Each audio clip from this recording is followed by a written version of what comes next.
agora então nós vamos falar sobre os principais métodos de análise de viabilidade econômica e alguns pontos importantes sobre a aplicação desses métodos. Os métodos eles podem ser divididos em dois grupos, os chamados métodos não exatos e os chamados métodos exatos. A diferença principal aqui se refere à aplicação do conceito de valor do dinheiro no tempo. Então os métodos não exatos, eles não fazem a aplicação desse conceito, enquanto os métodos exatos fazem a aplicação desse conceito. Aqui nós temos o payback, que é retorno contábil médio, índice de lucratividade, e os métodos exatos, então, que é sobre os quais nós vamos nos aprofundar mais, principalmente o chamado valor presente líquido e a taxa interna de retorno. Seriam os dois principais métodos aí para análise de viabilidade econômica.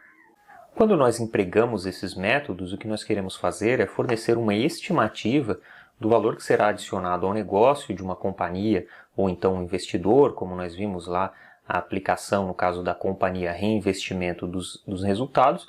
O investidor ele recebe resultados de uma empresa ou tem um recurso disponível e ele também vai avaliar alguma oportunidade. Então eu quero saber quanto valor eu vou conseguir adicionar a partir do momento que eu executo uma determinada oportunidade de investimento.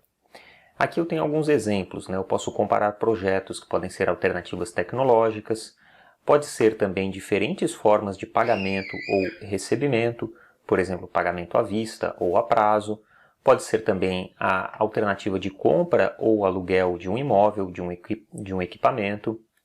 E também nós vamos ver mais adiante que toda essa análise ela se dá sob condições de risco. E quando eu falo em risco, eu estou falando de situações que eu consigo mensurar e também situações de incerteza, que são aquelas onde não é possível realizar qualquer tipo de mensuração. Então, nós já falamos no vídeo anterior que quando eu faço uma projeção lá daqueles fluxos de caixa, eu posso verificar se existe uma expectativa de que esses fluxos projetados sejam muito voláteis, quer dizer, eles podem ser muito maiores ou muito menores do que eu estou projetando, então eu vou ter um risco muito alto, ou não, eles podem realmente ser bastante estáveis através de contratos aí que eu estou desenvolvendo no meu negócio. Então eu dei lá o exemplo da energia ou do desenvolvimento de software, né? Mas eu posso fazer uma análise mais quantitativa desse aspecto de risco aqui, por isso que a gente diz que risco é mensurável e incerteza é o que eu não consigo mensurar. Aqui alguns exemplos de aplicação. Eu posso, por exemplo, efetuar o transporte de materiais manualmente ou comprar uma correia transportadora, construir uma rede de abastecimento de água com tubos de maior ou menor diâmetro, comprar um veículo à vista ou a prazo, como eu já tinha falado, alugar ou comprar um equipamento ou imóvel, usar lâmpadas convencionais ou LED.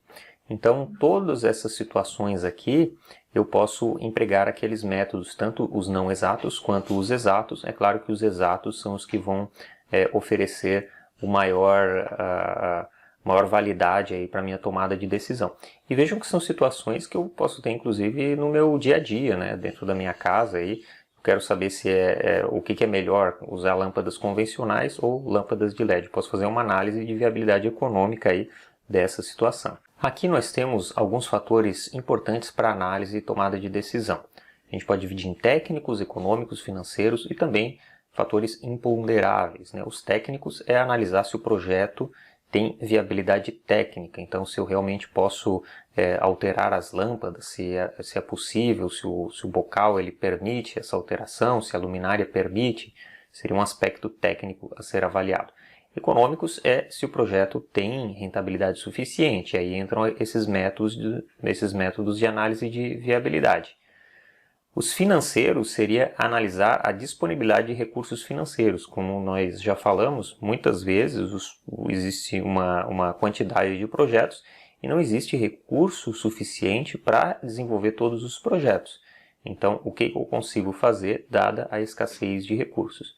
E também os fatores imponderáveis, são fatores não conversíveis em dinheiro, quer dizer, é difícil de eu estimar esse tipo de situação, mas sim eu também devo levar de alguma forma em consideração, talvez de uma análise mais qualitativa, como que esses fatores aqui poderiam influenciar no meu projeto.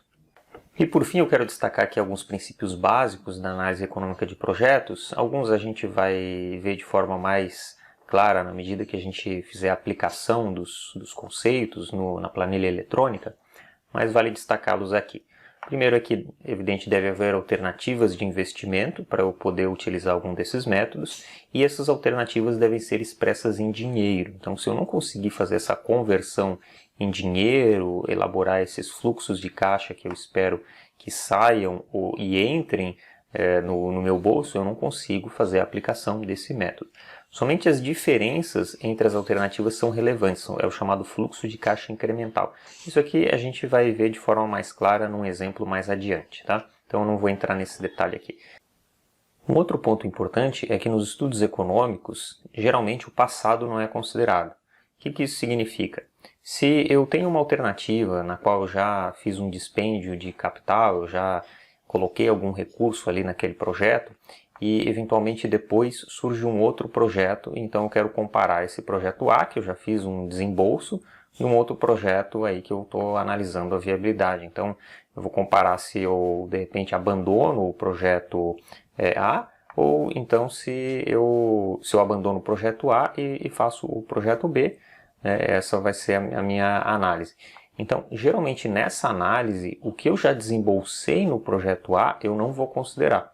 Eu passo a considerar a partir do momento de análise da avaliação do projeto B.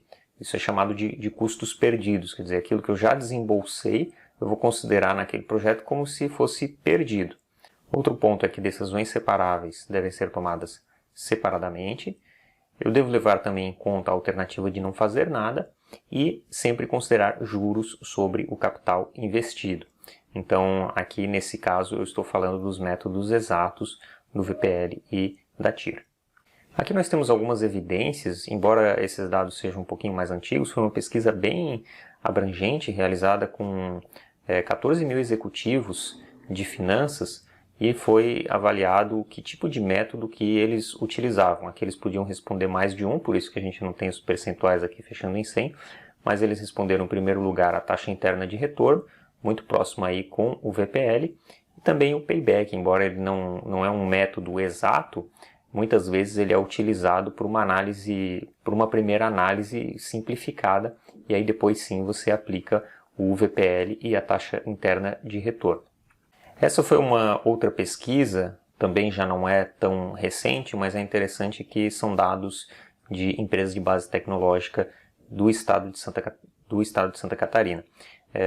Nós temos aqui uma resposta bem maior para o payback e outros indicadores que são não exatos. Então aqui já foi uma pesquisa onde nós tivemos um sinal de alerta maior em relação à não aplicação desses métodos que são exatos, como TIR e VPL, que seriam os métodos mais importantes aí que ofereceriam uma análise mais precisa. Então, isso aqui mostra, é claro, a gente não pode generalizar, mas eu posso dizer que provavelmente esse cenário ele se estende para boa parte das empresas, principalmente as empresas de pequeno e médio porte. Então, há muita a possibilidade aí de aplicação desses métodos de análise a partir do conhecimento dessas técnicas, e é isso que eu espero poder passar um pouco para vocês aqui nesse curso. Então nós revisamos aí os tipos de fluxos, falamos sobre tipos de projetos e a taxa de mínima atratividade, também a aplicabilidade dos métodos, os fatores importantes na análise, alguns princípios importantes para a tomada de decisão, falamos sobre os elementos do fluxo de caixa e os principais métodos para a análise de investimentos, e aqui eu destaquei a taxa interna de retorno e o valor presente líquido como os métodos exatos mais utilizados e mais importantes aí sobre os quais a gente vai focar o nosso curso. Desejo bons estudos para você e até a próxima aula. Tchau!